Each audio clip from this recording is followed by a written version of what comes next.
Pakistan satellite को साथ ले जाने वाला चीन का खलाई मिशन चैंग E6 चांद के कुतुब जनूबी के नमूने इकट्ठे करके जमीन पर वापस भेजने के लिए जल्द वहां उतरने की कोशिश करेगा।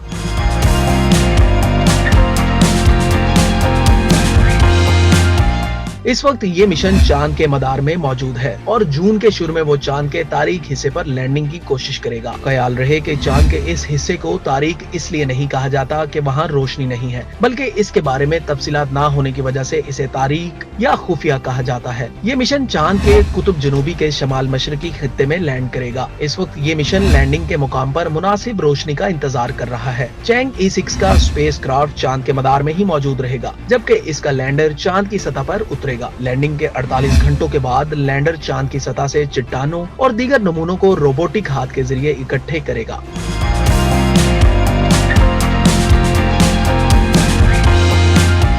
नमूने इकट्ठे करने के बाद लैंडर चांद की सतह से परवाज करके चांद के मदार पर मौजूद ऑर्बिटर से जुड़ जाएगा। इसके बाद इस मिशन का जमीन की जानिब वापसी का सफर शुरू होगा और 5 दिन के बाद कैप्सूल जमीन के माहौल में दाखिल होकर शमाली चीन पर लैंड करेगा। ख्याल रहे कि 3 मई को चैंग E6 मिशन चांद की जानिब रवाना हुआ था और 53 दिन के अंदर नमूने इकट्ठे करके वापस जमीन पर पहुंचेगा। ये पहली बार होगा कि जब चांद के तारीख हिस्से से नमूनों को जमीन पर लाया जाएगा। इससे पहले अमेरिका, सोवियत यूनियन और चीन के ऐसे मिशंस के दौरान चांद की करीबी सतह से नमूने इकट्ठे किए गए थे।